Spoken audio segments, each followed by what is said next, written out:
আসসালামু আলাইকুম রহমতুল্লাহি ওয়া বারাকাতুহু। প্রিয় ভিউয়ার্স, আশা করি সবাই ভালো আছেন। আজকে যে বিষয় নিয়ে আলোচনা করব, বিষয়টি হচ্ছে জমির মালিকানা পেতে দলিল খতিয়ান লাগবে কেন। শুধু দুইটি প্রমাণ থাকলেই সারা জীবনের জন্য জমির মালিক আপনি। কিভাবে আপনি মালিক, কোন দুইটি ডকুমেন্টস আপনার থাকতে হবে, এই বিষয়টি নিয়ে বিস্তারিতভাবে আলোচনা করব। তাই ভিডিও না টেনে সম্পূর্ণ ভিডিও দেখার জন্য অনুরোধ রইল। আর ভিডিও দেখার পরে যদি ভালো লাগে, মন চায়, তাহলে চ্যানেলটি সাবস্ক্রাইব করে পাশে থাকা বেল বাটনটি অন করে দিয়ে আমাদের সাথেই থাকুন।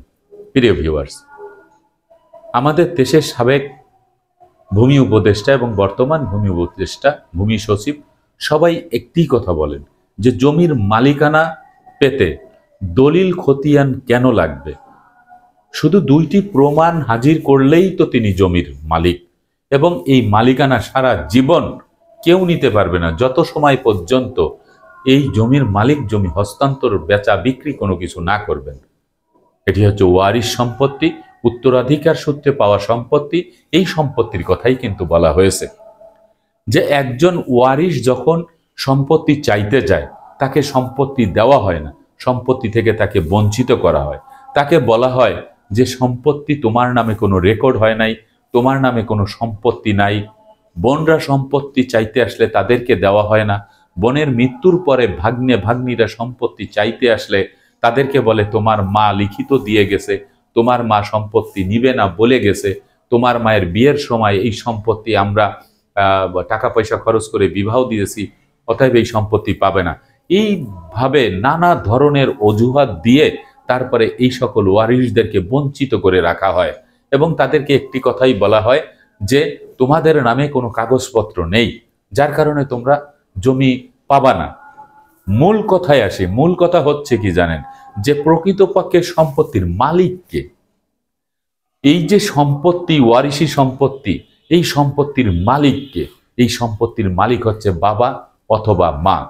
এই বাবার নামে দলিল আছে, অথবা বাবা পূর্বপুরুষের কাছ থেকে বংশ পরম্পরায় এই সম্পত্তির মালিকানা পেয়েছেন।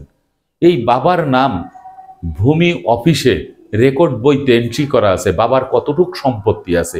এই সম্পত্তি রেখে বাবা মারা গেছেন, এবং বাবা মারা যাওয়ার পরে যে সম্পত্তি আছে, এই সম্পত্তি হিস্সা মোতাবেক তার পুত্র সন্তান, কন্যা সন্তান, স্ত্রী জীবিত থাকলে স্ত্রী, বাবা বেঁচে থাকলে, মা বেঁচে থাকলে তারা পাবেন।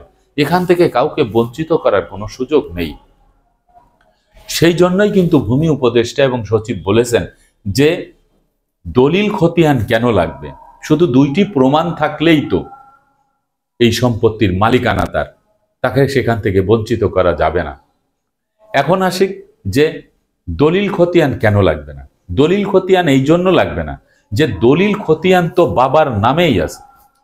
যে দলিল খতিয়ান বাবার নামে আছে, সেই দলিল খতিয়ান তো ভাইদের নামেও নাই, যারা দখলে আছে তাদের নামেও নাই। তারা শুধু শুধু হয়রানি করে এই সকল ওয়ারিশদেরকে বঞ্চিত করতেছে। সেজন্যই বলা হয়েছে যে ভূমি সংশ্লিষ্ট বিভাগে বাবার নামে যে সম্পত্তি, তার সকল ডকুমেন্টস কিন্তু আছে। অনলাইনে সার্চিং দিলেও বাবার সেই সম্পত্তির ডকুমেন্টস পাওয়া যাচ্ছে।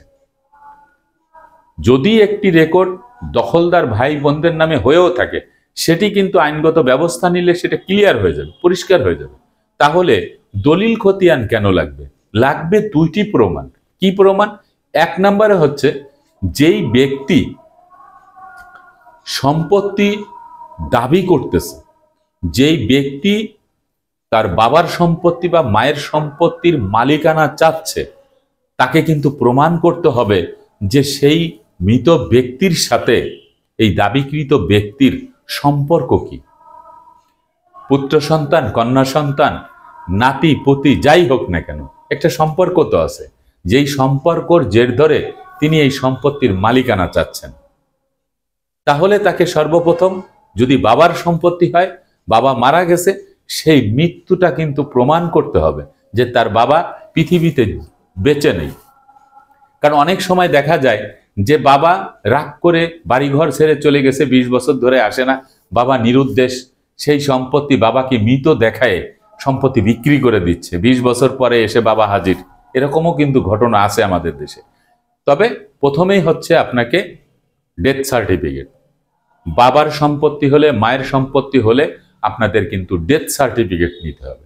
এই ডেথ সার্টিফিকেটটি আপনাদের অবশ্যই কালেকশন করতে হবে কবরস্থানে যেখানে মুদ্দারকে কবর দেওয়া হয়েছে। এই ডেথ সার্টিফিকেটটা 100% কিন্তু আপনাকে জোগাড় করতে হবে। যদি ডেথ সার্টিফিকেট আপনার না হয়, যদি ভাইরা আটকে রাখে, আপনাকে না দিয়ে থাকে, তাহলে আপনার ন্যাশনাল আইডি কার্ডের যেই ফটোকপি, এই ন্যাশনাল আইডি কার্ডে কিন্তু আপনার বাবার নাম লেখা আছে, আবার অনেকের জন্ম নিবন্ধন সনদে লেখা আছে, এই ন্যাশনাল আইডি কার্ডের ফটোকপি সেটি আপনি দিবেন।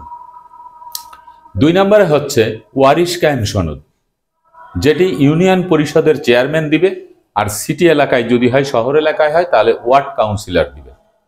আপনার নিকটতম বা আপনি যেই ওয়ার্ডের বাসিন্দা সেই ওয়ার্ডের মেম্বার, লোকালয় হলে, গ্রাম অঞ্চল হলে সেখানের ওয়ার্ডের যে মেম্বার সে আপনাকে চেনে, আপনার বাবাকে চেনে, আপনার পূর্বপুরুষ তাদেরকে চেনে, তাদের সাথে যোগাযোগ করে আপনি আপনার ন্যাশনাল আইডি কার্ডের ফটোকপি নিয়ে আপনি সরাসরি মেম্বারকে নিয়ে চেয়ারম্যানের কাছে যাবেন। চেয়ারম্যান হয়তো আপনাকে নাও চিনতে পারে। চেয়ারম্যানের কাছে গিয়ে আপনার পরিচয় দিয়ে আপনি সেখান থেকে একটি ওয়ারিশ কায়েম সনদ আপনি উত্তোলন করবেন। এই ওয়ারিশ কায়েম সনদের ভিতরে কোনো ওয়ারিশের নাম কিন্তু বাদ দেওয়া যাবে না। সৎ ভাই বোন থাকলেও দিতে হবে, বাবার একের অধিক বিবাহ থাকলে, সৎমা থাকলে তার নামও দিতে হবে। তারপরে বাবার মৃত্যুর পরে যদি মায়ের মৃত্যু হয়, মা কয়জন সন্তান রেখে গেছে, বা কোনো ভাই মৃত্যুবরণ করলে তার সন্তান কয়জন আছে, এরকম একটি টেবিল আকারে সুন্দর করে সাজিয়ে ইউনিয়ন পরিষদ একটি সুন্দর ওয়ারিশ কায়েম সনদ দেবে। যদি আপনি কোয়ালিফাই হন, অভিজ্ঞ সম্পন্ন হন, তাহলে আপনি নিজেও এটিকে একটি খসড়া করে নিয়ে যেতে পারেন। নিয়ে গিয়ে আপনি যখন ইউনিয়ন চেয়ারম্যানের কাছে দিবেন, তখন চেয়ারম্যান ওই বিষয়টা দেখে শুনে পড়ে বুঝে, যদি কোনো ভুল ত্রুটি না থাকে, যদি এটি সঠিক হয়ে থাকে, তাহলে তার যে প্যাড আছে, ইউনিয়ন কাউন্সিলের যে প্যাড অথবা ওয়ার্ড কাউন্সিলরের যে প্যাড, ইউনিয়ন চেয়ারম্যানের প্যাড, এই চেয়ারম্যানের প্যাডের ভিতরে সেটি উল্লেখ করে লিখে স্বাক্ষর করে দিলে ওই কাগজটি আপনার কিন্তু একান্ত প্রয়োজন। এই হচ্ছে আপনার জমির মালিকানার 2টি প্রমাণ। এই প্রমাণটি যদি আপনি জোগাড় করতে পারেন, আপনার সম্পত্তি কেউ নিতে পারবে না। কারণ বাবা মায়ের রেখে যাওয়া সম্পত্তির ডকুমেন্টস আপনার যদি ভাই বোন আপনাকে নাও দেয়, আপনি সরকারের সংশ্লিষ্ট বিভাগ থেকে দাগ নাম্বার, মৌজা নাম্বার, খতিয়ান নাম্বার কালেকশন করে সমস্ত খতিয়ান উত্তোলন করে একজন আইনজীবীর মাধ্যমে আপনি দেওয়ানি আদালতে একটি বাটোয়ারা মামলা দিলেই সাফিসিয়েন্ট। আপনার আর কোনো কিছুর প্রয়োজন নেই। আপনি যখন একজন আইনজীবীকে সবকিছু বুঝায় বলবেন, তখন তিনিই সিদ্ধান্ত নেবেন কোন মামলাটা দিলে আপনার সম্পত্তিটা আপনি খুব সহজে পেয়ে যাবেন। এ নিয়ে আপনার কোনো ভয়ের কারণ নেই, বা এ নিয়ে আপনার হাই হুতাশ করার কোনো কিছু নেই। সঠিক মস্তিষ্কে সুন্দরভাবে কুল বেরেনে আপনি যদি চিন্তা করেন, তাহলে এই 2টি প্রমাণ যদি আপনি বের করতে পারেন, আপনি মৌজা নাম্বার, দাগ নাম্বার, খতিয়ান নাম্বার, ডকুমেন্ট সব সরকারি আপনি সংশ্লিষ্ট বিভাগ থেকে উত্তোলন করতে পারবেন। আশা করি বিষয়টি বুঝতে পেরেছেন। আজকের মতো ভিডিওটি এখানে শেষ করব। আগামীতে দেখা হবে অন্য কোনো ভিডিও নিয়ে। সে পর্যন্ত সবাই ভালো থাকবেন, সুস্থ থাকবেন, আর আমার জন্য দোয়া করবেন। আল্লাহ হাফেজ।